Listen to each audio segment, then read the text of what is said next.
I'm May Ling, singer-songwriter of Someday. Hi, I'm MinhTu Van, the executive producer of Someday. And you're watching channelapa.com.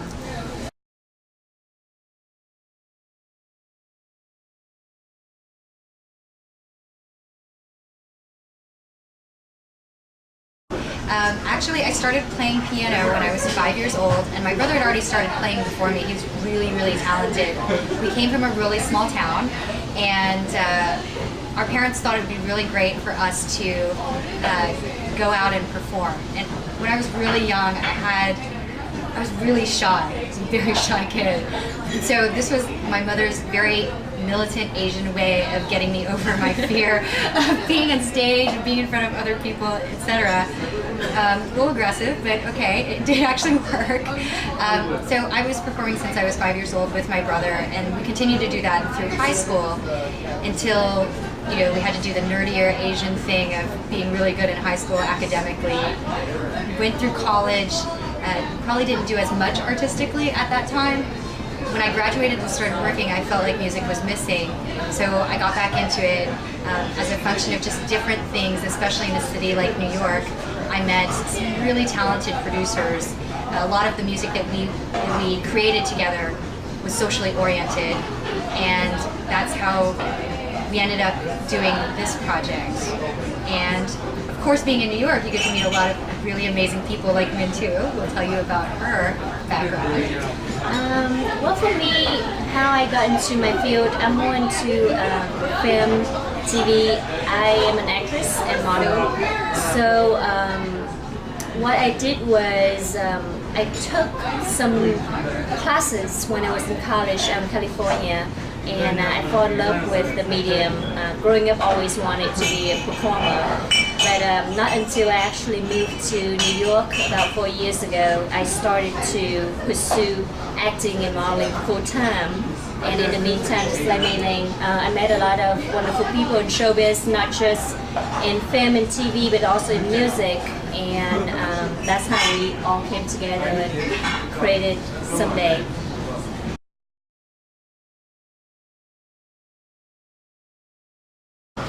The style is really pop, which is the generic word for anything that doesn't fit somewhere else, but would be modern and interesting for people to listen to. Musical influences are from everywhere. Back in the day when you were learning piano, you had to learn classical music first and foremost, sadly. My brother's actually a music teacher now, and he refuses to teach it that way, just because for most people that will bore you right out of learning piano. But that's where I started. Then obviously, like all of the most popular pop singers, Madonna, Maroon 5, I'm now going to name them completely out of order, Sting.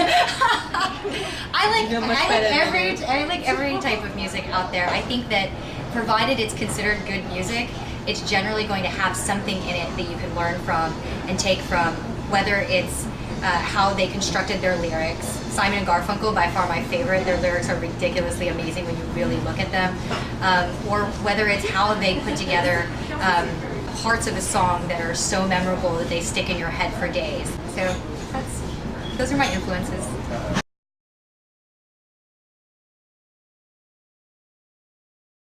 Someday, when we wrote the song Someday first, and it was very Ed Bennett.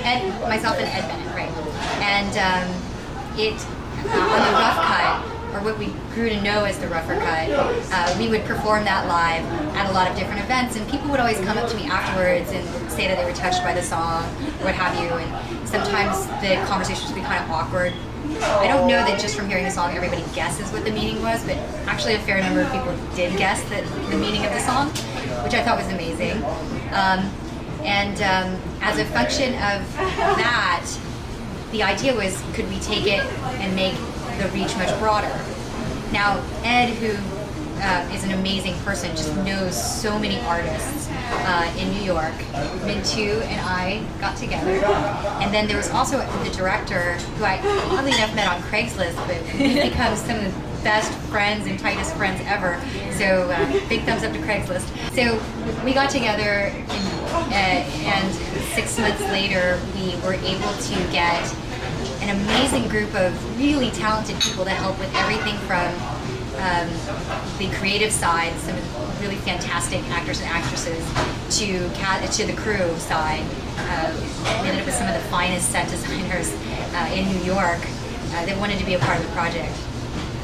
Yeah, well, as far as for me, I mean, I've been friends with May Ling for some time before she came on. I mean, she came to me and asked me to be a part of the project.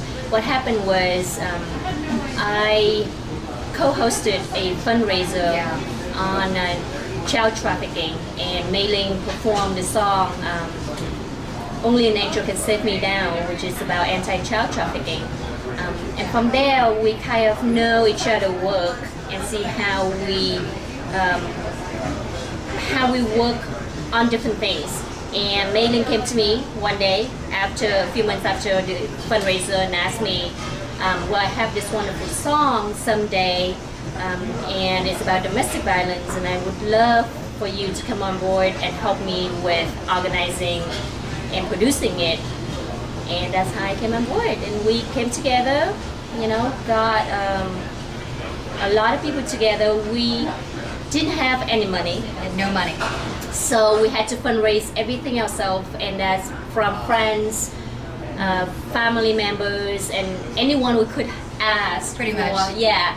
And because the project's a non-profit and for good cause, it was so much easier for people to come on board and and be a part of it, because they do it for the right reason, and they felt like that is something they want to do.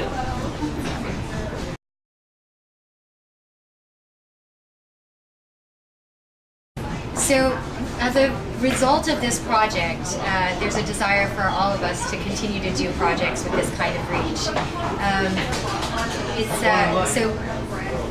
We have some desire to create some upcoming projects.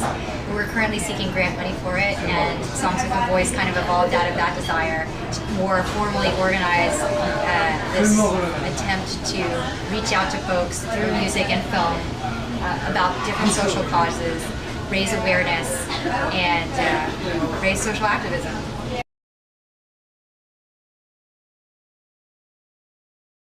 Well, one thing for sure is that Someday was a newer piece, so we entered it into a number of festivals, and it's been really fantastically received, which is very exciting. Yeah. And also, beside that, I mean, for the long run, what we are currently working right now is trying to get grants for the next music video project, which is dealing with the child trafficking issue. Yes.